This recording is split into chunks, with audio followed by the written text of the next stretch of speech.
Hello, welcome. I wanted to do this talk for a while because I think it's very useful. And I don't see it happen very often, honestly, this talk's happening. So I called it Git Beyond Push and Pull. And the motivation is really that version control, and maybe Git in particular, because it's the dominant one, is something that we interact with every day. But what I've seen over the past decade is that we leave a lot of power on the table, which I think is a grand shame because Git permits you to do a lot of things that makes a lot of problems go away. So I wanted to show a few of them. So this talk it's a show and tell. You remember those from primary school? It's a few slightly advanced operations. And I want to focus primarily on what you can achieve with them. And I've included a wee guide on how to craft commits. So being Norwegian myself, I know that we can be a bit of a quiet bunch in big situations like this. So I brought some treats from Japan. So if you have a great question or you say something clever or you're really good at heckling, you're going to get a treat. This is not me training you like you would train dogs, I promise. Okay, so this talk is not, because that talk exists in many flavors. It's not a deep dive into the internals. We're not going to go into the .git directory. And it's not a tour of the darkest and most scary corners and exotic features. It's not going to be an introduction to version control systems in general. And it's not going to be a battle of the VCSs where you compare, this is how you do it in Git and this is how you do it in SVN. That being said, I had to deal with SVN for work for a few hours, maybe a month ago, and that was very painful. So every time you open Git and you curse it, count your blessings, because it could be way worse. As a little disclaimer, because you might end up thinking that, when would I ever do this? Like this would never happen. In fact, I've done all of those things that I'm going to show today. Even when it's just me. Like we're not actually going to get to the Git push by the end. And who's seen that version control? Yeah, there we go. So that's a treat for you. Sorry, I'm terrible at throwing. Just pass it to the gentleman in yellow. Sorry, I'm going to start handing them out properly. This is how version control used to be, and we don't want to go back there. So I want to start with some good habits. And the motivation for starting with that is something that a guy, I think his name is Chris, but it's at least Beams, wrote very eloquently, and is that a well-cared for log is a beautiful and useful thing.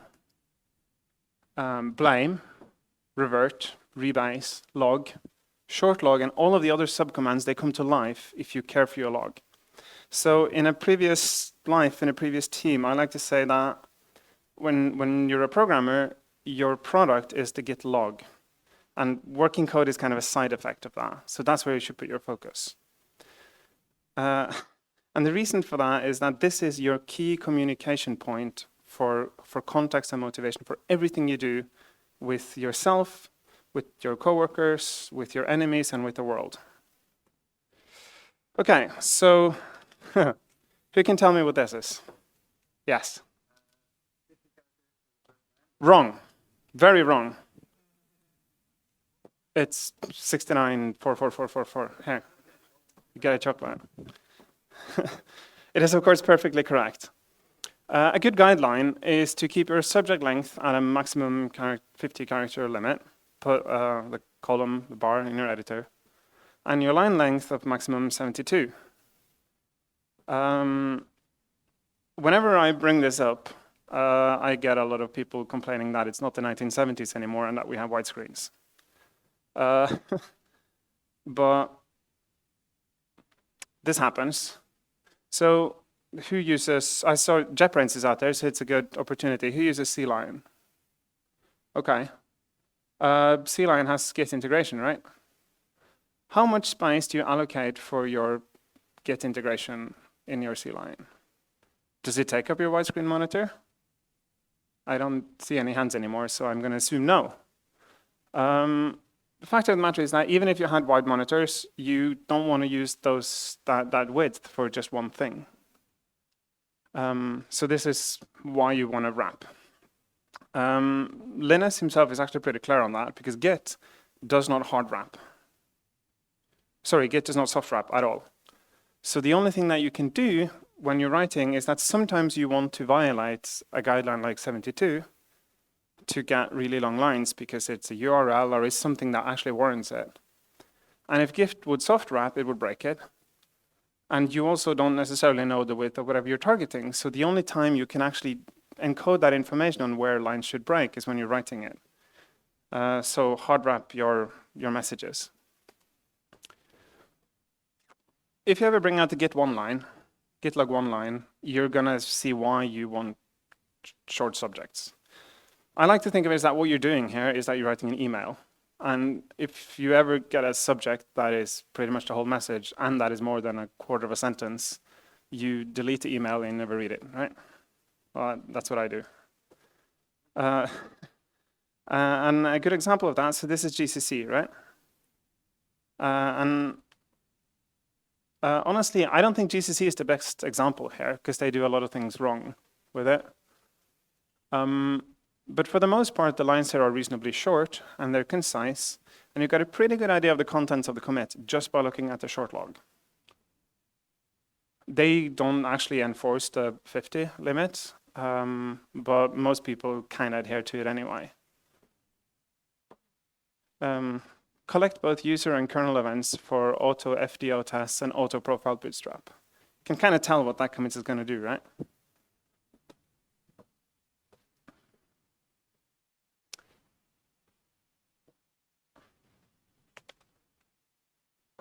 So okay, the 5072 is not completely arbitrary. So as mentioned, Git does not wrap. And if you assume 80 columns is the width of your paper, which incidentally it was when I did the presentation, completely by accident, but it's a pretty good guideline. And then you leave a little bit of room for indentation because Git is kind of built around the email thing. And when you're writing a message in your log, you're writing an email. You remove another 4 for symmetry, and that leaves you at 72. That gives you a bit of room for sort of email replies before overflowing. And this works well across most systems because like usually you don't actually allocate your entire screen width and screen real estate to a Git log. The subject message is also used in merge, rebase, short log, and all of these other commands. So, and they tend to prefix that with things like, revert, merge, cherry pick. Right? Actually, cherry pick doesn't. This is stolen from Tim Pope in 2008, so I don't think this is very new information. Generally, when you write your messages, you should write in the imperative. This is also what Git does for itself. So when you do a Git merge, it will say merge and then something, which is in the imperative. And I added these as examples of the imperative form. You add something, you remove something, you prune. Be a little bit careful with the word fix because it very quickly becomes nonsensical. Usually you can remove the word fix and the sentence still applies, in which case it doesn't do anything for you. And just the mere existence of the commit kind of implies that something was fixed, right? Otherwise there wouldn't be a commit in the first place, so might as well omit it. So be careful with that, but there are cases where it's fine. Generally, a good approach, a good guideline is to try and answer the question, I stole this from Beams. If you apply this commit, then ... will happen. And he uses these examples, like you refactor the subsystem, update, remove some deprecated things. If you can answer that question in your subject, it's a good subject. Okay? When you're writing the messages, it's generally a good idea to focus on the why and the how, and not exactly the what. Like, don't bother repeating the patch. The code can speak for itself, and it's usually much better at it than human language. But what you are given the opportunity to do is to summarize your research, your decisions, what you tried but didn't work. Think about, this is the context that you're giving your reader when he's trying to understand why a piece of code, why a line of code is the way it is. And this is the one opportunity you have to give all of that context. And it's also the only place that you know will definitely persist. GitHub issues, gone, right? Because you migrated to a different instance. The internal wiki, thankfully, that was nuked a decade ago. Referencing that, it's not going to work. Copy it into the message. It's going to be fine. Like, make it easy for whoever's reading it, and it's most likely going to be you, to actually just sort of jump into the context of what the hell this is, right? And add references. It's fine. And the fact is, this is a plain text email, which you can format pretty much any way you'd like. So you can add tables, you can add links, you can add lists. What I like to do sometimes is that when something happened in some other repository that is very important, I had a case where a change in bin utils, GNU bin utils, was something I had to account for in my program.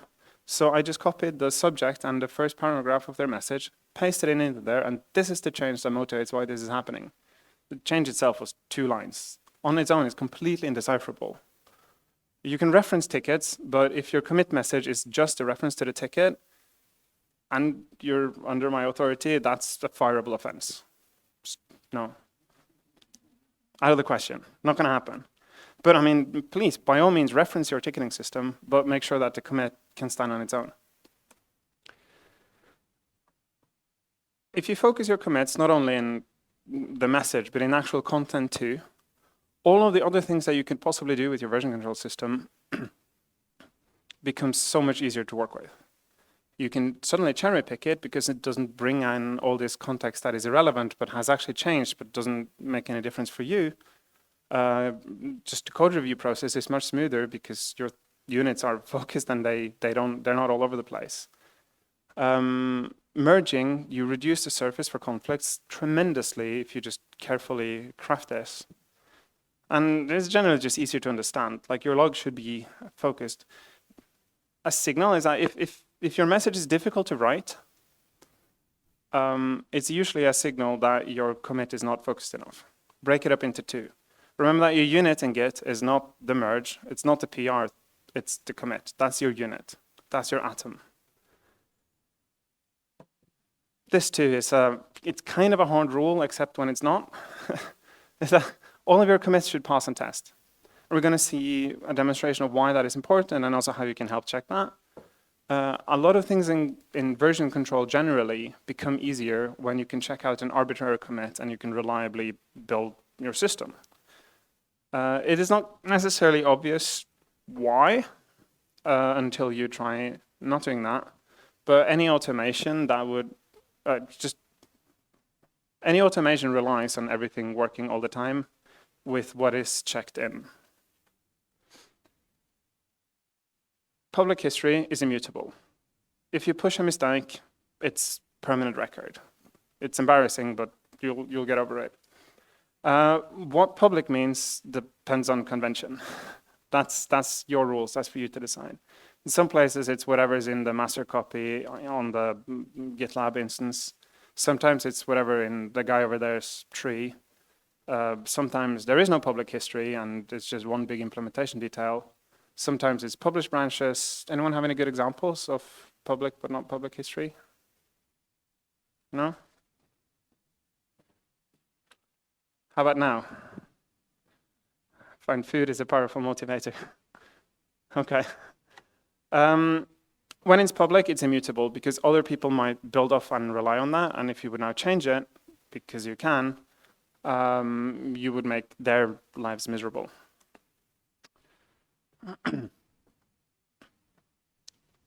Okay, so let's talk about Git stage. Anyone very unfamiliar with the Git stage? It's perfectly fine, yes, because then we'll do the thing. See, that kind of honesty buys you another one. It's green tea chocolate. Promise you it's delightful. Here we go. Okay, so Git operates in two-phase commits. And Git has a clear distinction between what it knows about, what it doesn't know about, and what's on your file system. And they're not the same thing. Before you make a, and this is a common criticism of Git that I don't get, because honestly, the two-phase commit is a feature.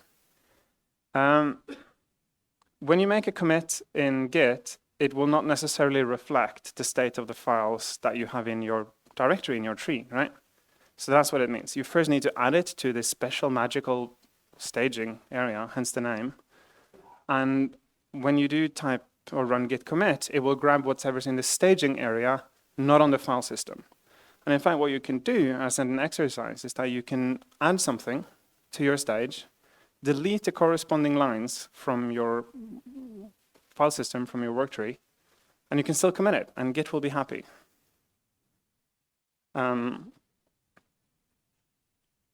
The alternative would be that your version control system would just snapshot whatever's on your system, sorry, on your disk at whatever at the time you do it. So you stage your changes, adding them to your index before, as a preparation stage. And I think a good demonstration of that, why that is so powerful, is what I would argue is a mandatory feature. Again, if you're working in something I have authority over, if you don't do this, again, fireable offense. Git add dot is just blanket ban. So this is GCC. And what I'm going to do is I'm going to just undo the last commit. And here you see, it's a bit of an underscan here. Can make it a bit bigger. Maybe that is fine actually. There we go. Okay, so we now have some changes. If I run git diff, it will show me the changes. There are, I don't know, what's that, 60 lines, something like that. And if I now start doing git add patch, you can do the long, short form is P. It becomes muscle memory very fast. What Git will do is that, sorry, it will prompt me and ask, do you want to add this to your index or not? And in this case, I do. Yes, thank you very much. Pretty please with sugar on top. I don't want this one, so I can say no. If I now do the status, you can see that in this file I have some changes to be committed and some not staged for commit in the same file. So what this permits you to do, for example, which is very useful, is that it permits you to have a dirty tree full of print statements and extra debugging information that is very useful for development, but that you don't want to check in without having to change your files before actually giving them to Git. And what it allows you to do is it allows you to create commits that are much more focused than if you would just add whatever's on the file system. This should be the default operation that you're doing. So you can do a git commit, add some stuff, don't do that. And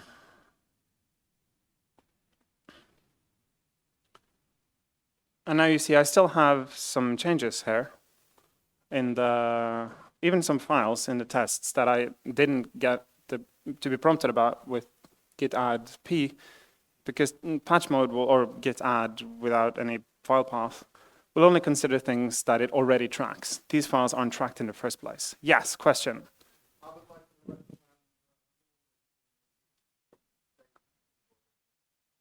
See. Right, so what Ove said is that he would recommend always doing a git diff staged to check what is actually staged before the commit, before actually performing the commit. What you can also do is you can commit and then immediately log it and see what happens. So there, clever comments, some green tea chocolate. Yes. Yeah, if you do -v, you already got one though, so you'd have to wait. I only have room for so much cleverness before I run out, and then it's going to be riot. Yes, so you can also do -v to see this as you're going about. Okay.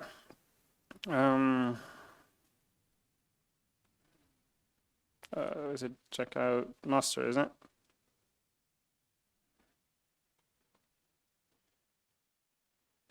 Okay. Actually, that's upstream master. Okay, anyway, I'll fix that later. Reset. Who uses reset occasionally? Yeah, see, there we go. This is very good. Reset is a beautiful thing. Usually you just do it to undo whatever's on the stage, but you can do more than that. It also supports patch mode, which pretty much does the same thing, right?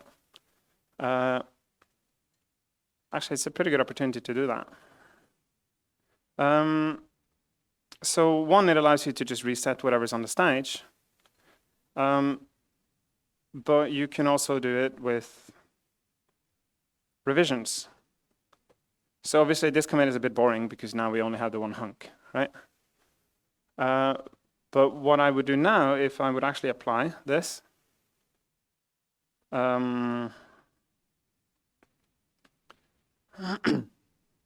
this now shows me what's in the stage, which I can now also reset properly, right?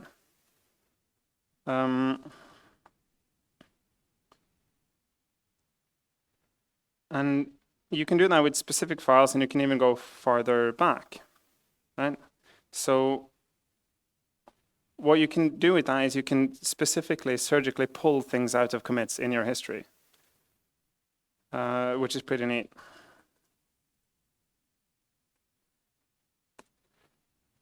Okay, kind of needed that one. Just a question. So what clients do people generally use for Get? Command line? Okay, it's about maybe 2/3. Tortoise? Very nice. Whatever yours were called. Smart Get. Quite frankly, I don't care what client you use. Right? None of my business. My interface with you is not your client. My interface with you is the log. If you're happy with your client, Magit. Emacsers? Yeah, there we go. It's a man of culture. Oh, another one. Brilliant. Use whatever client you want. I don't care about the client you're using. I care about the results of you using it. I personally like the command line. If you want to point and click, that's fine. I don't care about that. But I do care about you putting some care into your interface with the rest of the world. Checkout supports path2. This is very useful if you have some dirty changes in a file that you just want to go through, and like some of these you want to discard completely and just take whatever's already committed. But it's too much work to do this by hand, actually figuring out what was really there before. So this is mostly useful when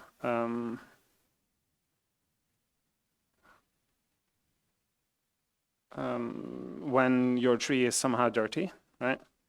So you can do, so what's our log here?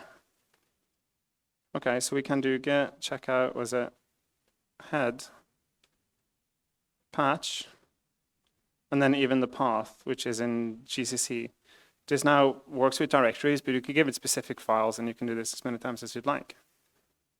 And now it's asking me, do you want me to actually discard this change that is in the file tree? So it's in the file system, but Git hasn't acknowledged it yet. And it now allows me to just write it away and reset what was. Obviously now it's just one big hunk, but you can imagine there being many small changes with lines. And so one thing is that if you had, for instance, added a lot of print and debug information, you can do this to then hunk by hunk discard everything that is a print without having to manually go through your file and do it with your editor. It's a very powerful thing. Real world example from me. I had this whole directory that used to do a thing that we didn't need anymore, so I killed it. But I needed to look it up for a reference on how to do something where I wanted to bring kind of parts of the functionality back, but definitely not all of it. And I wanted to just keep the reference around so I could keep it open in my editor while moving about. So what I did is I went to the commits before this remove happened. Notice how I used the term or the final slash to indicate that this is a directory, so you don't need any more information in the subjects. It's very concise. And say, okay, so the file that was there right before you delete the directory, please give me that the way that it was so that I can just open it. Fundamentally, Git is a database, right? So that means you can ask it questions and you can actually get information out of it. And this is an example of that. It's a file that isn't, if you just check it out, it's not in the tree. But if you do a bit of digging, you can sort of revive it and it comes back as a zombie and you can pull out whatever you want and then just delete it afterwards because you know that Git has your back. All right, thank you, Git. Okay. Building histories. I don't know if anyone here actually has maintained or worked on a large code base that you kind of didn't write, that you want to maybe to backport some fixes to because you're very specifically needed that one version, but with that extra little bit of feature. But sometimes what you want to do is you want to splice patches, really. You want to splice changes that happened later in the history onto some other branch, really, or onto some other reality.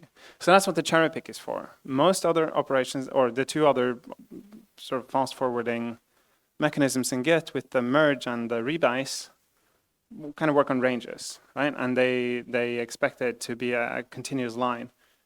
Cherry pick pretty much relinquishes that and allows you to just pretend as if this was written into the work tree without this long chain of changes preceding it. I wish I had a really good demonstration for that by hand. I suppose we can make one. So what I can do, can at least try, is I have a patch. Let's go, I think there. No.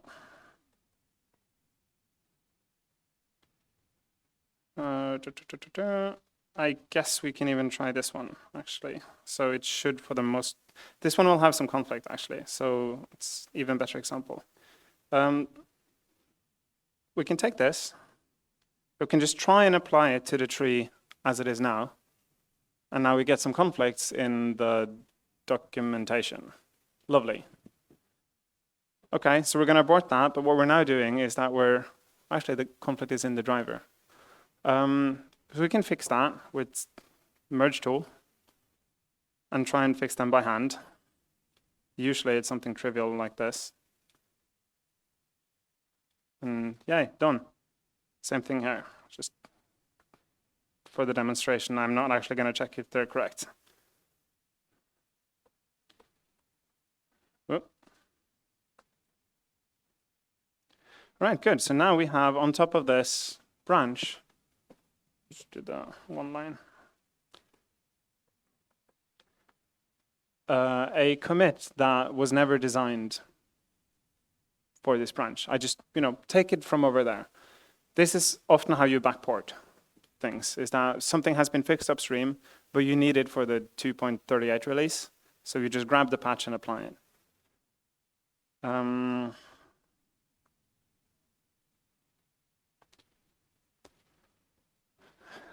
Can anyone tell me what this probably alludes to? Oh, come on, one has to know. Okay, so Git is pretty famous for being able to do one thing that most of the others don't really do, which is the, pardon? Well, merges, yes, and Git is scary good at them, but this is a particular kind. The three-way, yeah, I'll, that's not the one I'm going for, but I'll accept that. Oh, this is, of course, the octopus merge. What happened once in Linux was that they got something that Linus dubbed the Cthulhu merge. Git permits you to merge several branches at once. Usually you do, merge the 2 and 2, merge this PR thing into master. That's how most operate on it. But you can take n branches if you'd like, which is called an octopus merge, which will give you a merge commit with more than one parent. In Linux, it happened that one had like 32 or 36 parents or something, and Linus called it the Cthulhu merge, which it's pretty amusing. Merges generally work very well if every single change is focused, right? Because you don't want it to accidentally step on something that the other branch might have done when there is no reason to. Anyone have an idea why you would want to do an octopus merge over just a pair? There's one use case really, and it's when you want to merge all of these histories, all of these branches, as long as there's not a single conflict, otherwise abort. And then you don't have to do it piecewise. So because it becomes this atomic merge, it's a very niche thing, but sometimes useful. I'm not going to show that because it requires too much infrastructure. Rebase, whenever I hear the question, do you merge or do you rebase, I'm going to scream. It's a silly question. So one way of looking at it is that if you have two branches that you want to somehow unify, you using merge or rebase end up with exactly the same state afterwards, except that in the merge case you have an extra commit. That's the difference. The problem is that rebase is an overloaded word, which we're very familiar with C++ and all. So you use the rebase command for all kinds of useful things. But the practical distinction of merge and rebase for creating a new canonical state is just not interesting. Who's used that? Yes, many. Brilliant. Then we can be very quick about it. So rebase interactive is a beautiful thing. So let's look at this log. And we do just 5, right? Kind of dull too, because we have the daily bump and merge upstream runtime. Okay. So what we can do is that we can do interactive and then interactive. It's very hard to type in this standing up, but slightly awkward. And here, this opens your editor. And now you're able to do a lot of things that's actually pretty neat. And Git is very helpful in a very strong Unix tradition, and it tells you the commands that you have. So you can take a commit and you can pick it, you can reword it if you'd like, you can edit it, you can squash it, which means merge it into the previous one, but edit the message. Fix up, which means merge it into the previous one, but discard the message. You can run a command, or you can break. Drop is an explicit form of something that you can otherwise do, and I have actually never ever used label, so I don't know what that means. So for one thing, we can say that, you know what, we don't actually want this DMD nonsense, so we just delete the line, which is equivalent to drop. And then we want to reword daily bump, because this was written by my mom, so there's a bit of a passive-aggressive note to it. And now, if I do the same log one line thing, you see that the DMD, did I drop it? Maybe I didn't actually. I meant to drop it. Drop. Okay, good. You can see that the message for the daily bump has changed, and the DMD thing is gone, right? Now, don't do this to public history. Public history is immutable, but this is very useful because it allows you to snapshot and stage what you're doing in your work tree as a part of your long development cycle because you're solving a hard problem. You can snapshot that, commit to your heart's content, never ever run the risk of, because it allows you to do destructive in-place changes, and then you just, put some makeup on at the end. Brilliant. There is nothing worse than having a 2,500 line change, which kinda does one thing, but kinda doesn't. And now you need to figure out how the hell do you actually break this up into something that can be reviewed. Because if you're sending me a 2,500 line diff, then you can rest assured that I will not look at it. I would either bin it or just merge it, which is, neither is a good option. So Rebase Interactive gives you access to all these powerful features to sort of rewrite your history. I do not care how your history looked like on your machine until you submitted it to me. Rewrite to your heart's content. Whenever someone says, oh yeah, I want to see how you got there, I don't want to see how you got there. I want to see your concise, precise, surgical steps in order to produce the result that you want. I don't care what it looked like in the meantime. If you do everything pristine, if you do the right from the top and not a single mistake, fine. If you, like me, kind of go a little bit back and forth and maybe throw in some experience, you don't want to see that. Trust me, you do not want to see that. And then you have this one. It's probably my favorite Git feature and the one that starts the journey for most people. So who here hasn't heard about it? Okay, good. Beautiful honesty. I will throw this one at random. Sorry. I realized as I threw it, that might hit someone in the face and then I would get sued. Sorry about that, but enjoy. Okay, so git fixup, commit fixup, I just call it fixup usually, allows you to do something like this. So we'll just get a file. Let's do, I don't know, GCC and then backend.h. That's a good one. And say, no, we don't want this bitmap in here. This is going to crash and burn.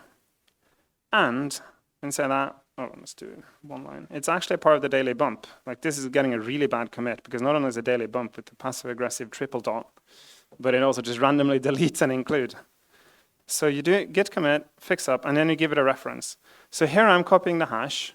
This could be anything that Git considers a reference. It could be the name of a branch. It could be a tag. You could do the relative head delta 5. There is even a thing where, where you search on a commit message by regular expression and then pick that one, which is beautiful. I'm not going to show that now, but it's in the manual, and I have done it on occasion. So I need to add it. See? Two-face. No, we don't want that change. We only want the bitmap change. See? Now I didn't even include the white space change that Vim did very helpfully for me with the backend.h thing. I just want the bitmap. Include, see, the file is now dirty, but it has one file changed, one deletion. Fix up daily bump. And what it really does is that it just creates a commit with this particularly formatted message. Fix up, exclamation, daily bump, ... Okay. Just discard everything in a working tree. Do rebase, interactive, head 4. Now, what has happened is that Git has helpfully moved the fixup line to the right place. If I didn't have autosquash turned on, it would look like this. But Git recognizes this pattern with the fixup commit that when you do rebase and a pacify called autosquash, which I just put on by default, it moves it up there so that when you now merge this, when you run this, it's going to be gone from the history. And if you look at the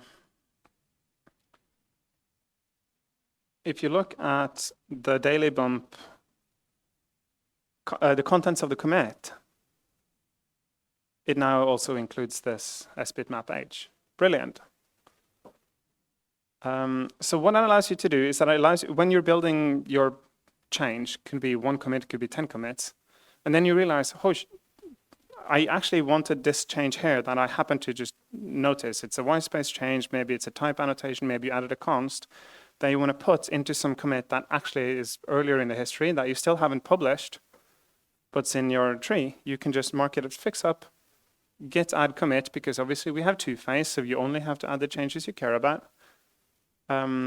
Create that commit and just do the rebase autosquash at the end, right? Which allows you to do drive-by changes that kind of belong somewhere else, and then focus on whatever you were doing, get it out of the way. So I do this all the time. Usually when I'm working on something, 12, 15 fix-up commits is not uncommon. So that's the autosquash. You need that along with the commit fix-up for it to really work, to really shine. There's a setting, yes.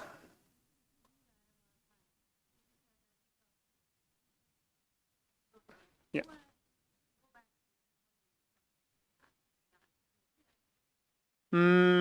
So the question is, if you do a lot of fix-ups and then you do the auto-squash thing so that they get merged into the commits, and then you want to see how many fix-ups that happened, can you do that?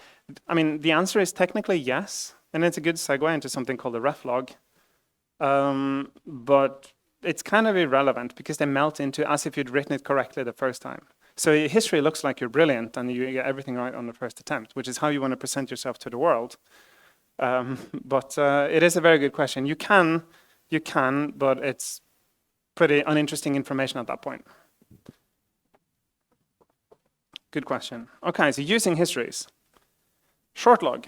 Who here does releases kind of frequently of their software? Okay, do you write change logs? Yes, no. So on average, you're kind of okay. Right. So Jason here automates them. Some people write change logs, some don't. If you don't, then shame on you. Change logs are nice. Git short log. This one is going to take forever because it runs on, well, kind of forever. It runs it all on GCC. You can run this on a range of commits. So let's do, is it release GCC 12.0.0 to head? Is it not?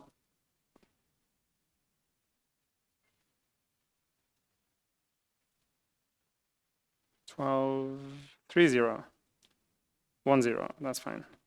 To head. So what it computes is what authors, it groups it on the authors. You have a few options there, but it groups it on the authors. What commits got into it. And here it just picks the subject, right? This works very much better if your subjects are concise and short and precise.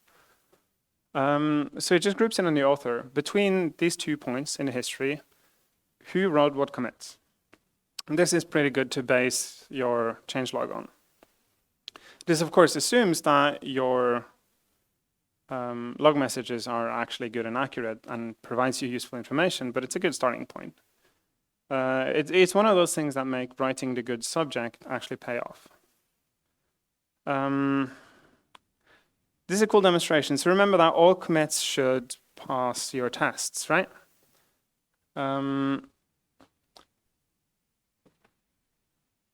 They should. Like every commit should pass the test. But how do you do that when you have now 5 commits and maybe something introduced something breaking? It could be a syntax thing.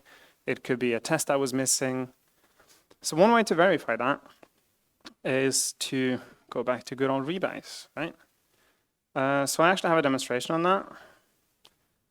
I wrote this pretty brutal shell script, which builds and tests a project, right? And then I want to see, because now my, let's do N6, right?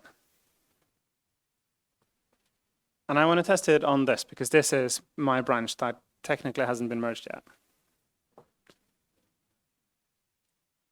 So what you can do, if you do rebase and just pass it exec, and now you give it a command. So in this case, I've done it in a shell script, because the, let's just make sure it's clean, yes. I've done it in a shell script because it's sufficiently complicated, but if your build step is, Python build or something, you don't even need to do that. You can just give it the shell command directly. Consult a manual for everything else. So you can exec, you do the same range, head 6, and it's like rebase.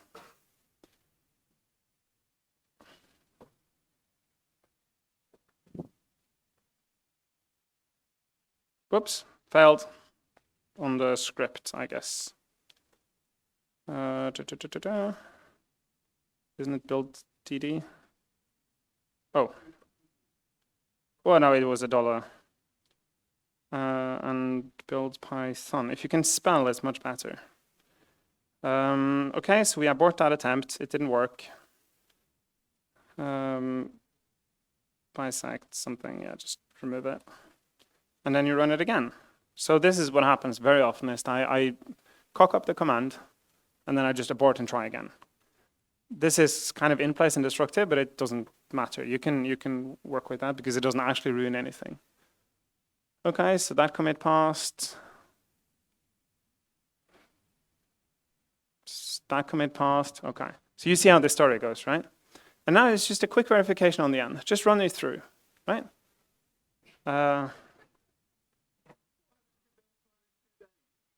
well, then I guess butter up. So what happens when the build times is 2 days? Yes, so I mean, there are some practical limits. There's another reason why you want to try and limit things like build time, but in some projects this might be impractical. Maybe you can then run a more concise test, maybe you can do something more precise, maybe not. In that case, maybe even your build system would cache sufficiently because the changes are small enough that you can just reuse your entire CI. Okay, so I mean, if you're broken your build, then it doesn't work. So how long was that? Maybe 40 seconds to determine that my now 6 commit pull request still builds and tests. Fantastic. What you can do even is that you can keep some of these scripts around that just do your end-to-end test, check it into the repository, and just make a habit of running rebase exec whenever you're unsure. In practice, what happens is that every time you make the commit, you have already just done the build and testing. But if you do a lot of history rewriting and reordering, then maybe sometimes it get messed up. Bisect. Guess what the question is? Who's tried it? Who's done it? All right, good. That's a surprisingly healthy number. Bisect is one of my favorite features in Git. This feature relies 100% on your builds, testing, and building every time. And I'm going to demonstrate it on GCC. But full disclaimer, I have cheated a bit because GCC build times are too long for this demonstration. So what Bisect does is that it permits you to set a start and end point of your history where you think your state is good and you think your state is bad, probably because you found some regression, and then essentially binary search that range for the commit that introduced the regression. And here I have to do the, there we go, the typing a bit carefully, but let's see, it's rev list. I made the tag, because I did this in advance, NDC first bad, with releases GCC 12.2.0. So somewhere in GCC 12.2.0, this was fine. And at the commit that corresponds to NDC first bad, it was not fine. So somewhere in between that. But releases, just a count, and that's 202,516 commits. Where's the bug? It's in there somewhere, I promise. So this is how it works. It takes a few attempts to actually get going with this. It pays off. And I have done this to find just remarkable bugs incredibly fast. Get bisect start. So you do bisect start just to tell the machinery that you want to get going. There is a shorthand for this, but it's more obvious if you do that like this. And then bad, NDC first bad, right? So you're telling this commit you know is bad, and it's the first one that you know is definitely bad. And then you do git bisect good, and you give it some other reference, which in this case is going to be releases GCC 12.2.0, right? And it does some preliminary work, and now I have a script which I called test. It defines some pretty colors, and then this is the cheating. If the directory corresponding to the commit already exists, don't rebuild it, because then we'd be here for a while, and it's almost lunch. And then it runs the test specifically that I know is failing. And it's the analyzer test suite fails with unexpected failures. In which case you print the red, this commit is bad, and otherwise you print the good. And this script uses exit codes to communicate if it failed or not. So I run the test for this commit. And it runs for a bit. Okay, thank you. Right, so this commit is good. It's kind of what we expected, right? Because we already told them that this one is good. So now I can say, okay, git bisect good. There are a lot of more revisions to test. Did I say 200,000? It must have been 20,000. I can't read, apparently. This, of course, is very tedious. So Git allows you to automate that. Git bisect run, and then your test, right? And this here, you can do a plain shell command too, if you'd like. I've done it in a script because it's efficiently complicated. Sometimes you can just run a test, you know, cat the file or grep for the error or something like that is also fine. It's just an arbitrary command that returns the status code. 2,000 to test, 1,100 to test, well, 1,200 to test. Of course, binary search is logarithmic in complexity. So our 20,000 commits corresponds to about 12 or 13 jumps. Okay, so that one's bad. And you can see that it even runs the test, and it finds the number of unexpected failures is 3. That one's bad. 73 revisions left. That's 6 steps. So this goes on for a bit. Obviously, if you have to build this in your 2 days thing, then it's gonna be a while. But at the same time, it's probably faster than doing this by hand and finding the 20,000 commits. Right. Right. Oh yeah, that probably doesn't help. Okay, 4 revisions left. Now 2 steps, again, a property of the binary search. And finally,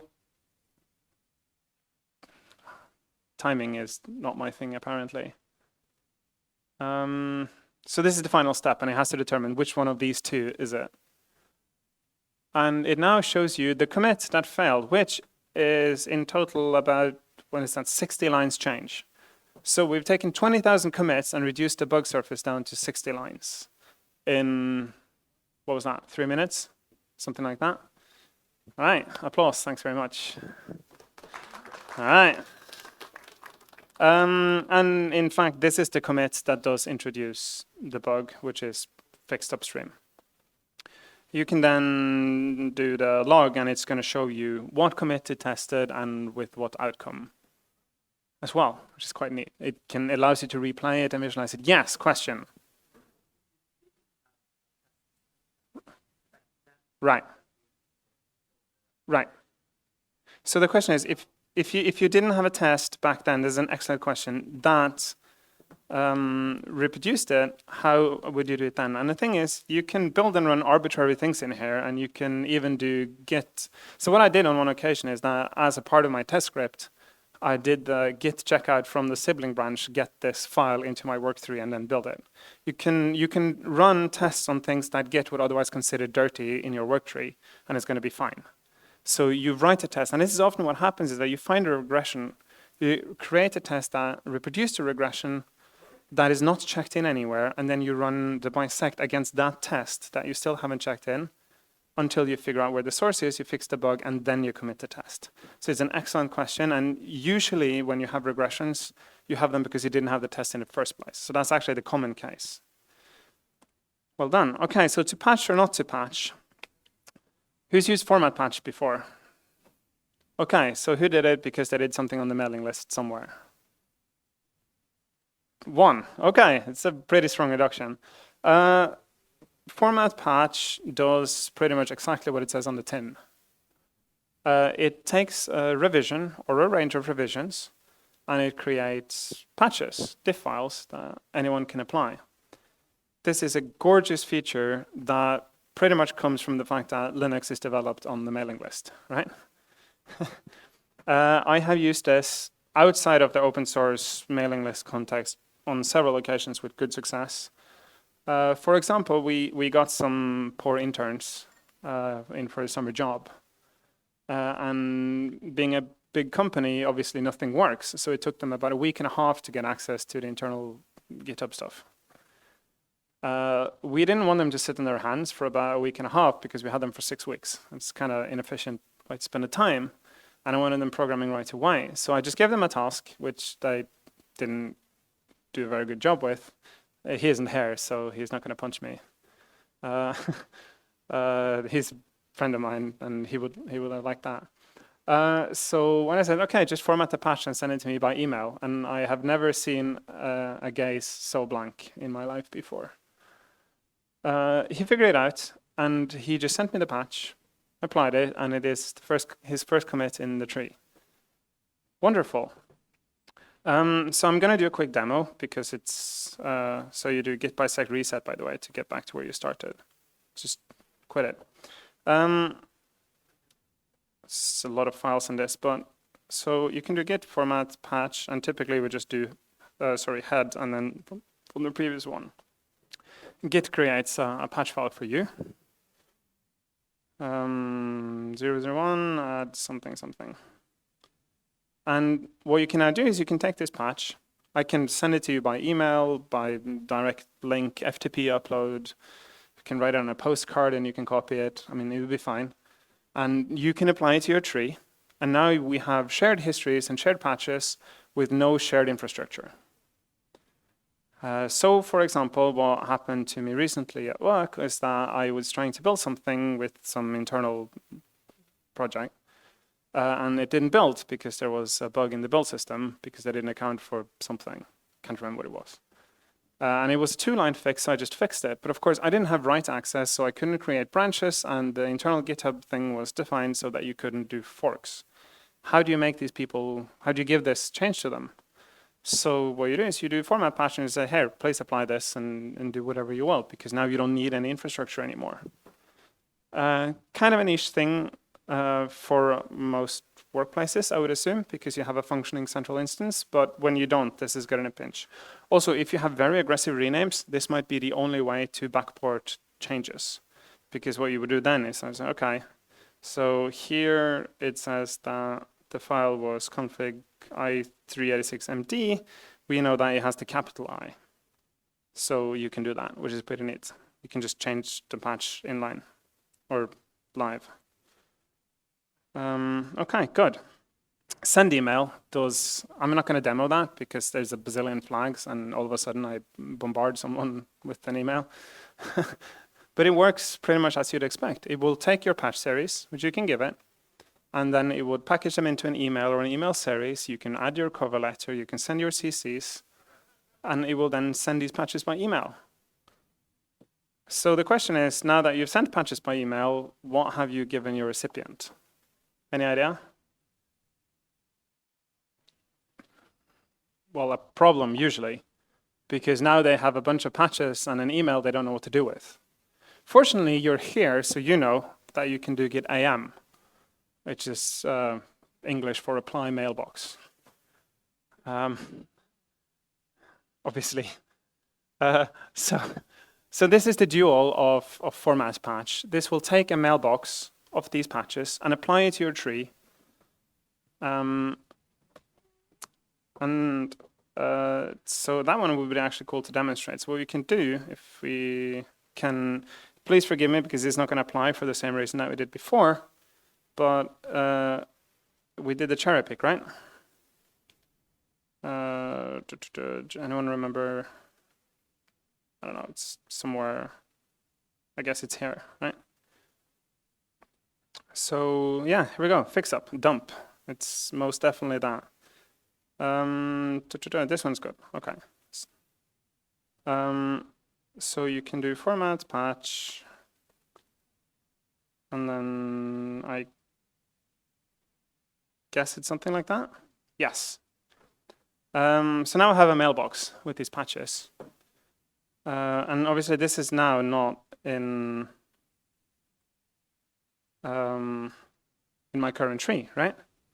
So what you do is you git am, and this can either take a file range, or you can do the thing where you read it from standard in. And now we have the same sort of merge thing. Oh, actually we don't. Oh, right. If you need, this assumes, by the way, that things apply cleanly. Fortunately, Git has been used before, and you can tell it to try to 3-way merge if you need to. And now Git merge tool works as you would expect. Right? See the exact same problems that we had before. Let's just kill it. Okay. So now we have the same patch. Let's plug one line, there we go. We have the same patch now applied to our tree, but there was no cherry pick involved, and this could have been across different hosts. So that's the mailbox.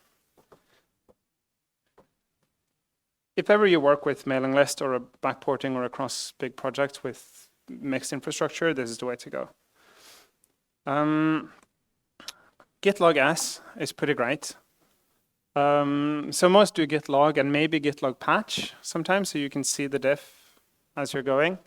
Sometimes you want to search, right?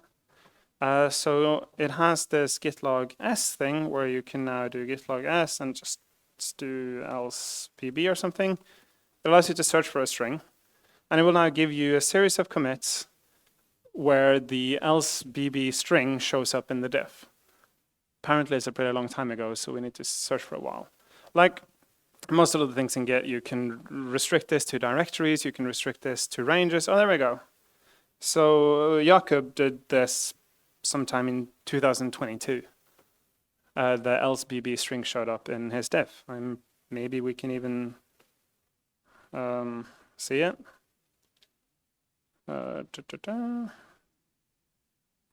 Yeah, there we go.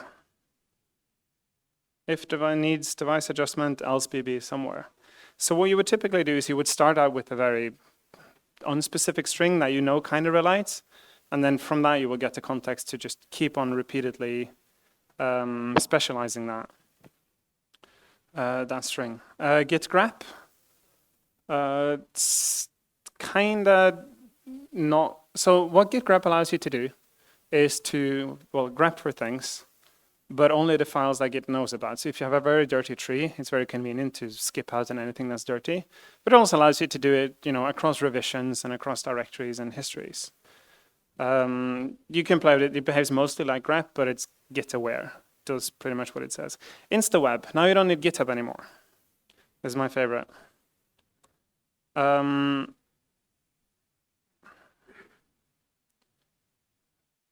happen to have 2.gits in here.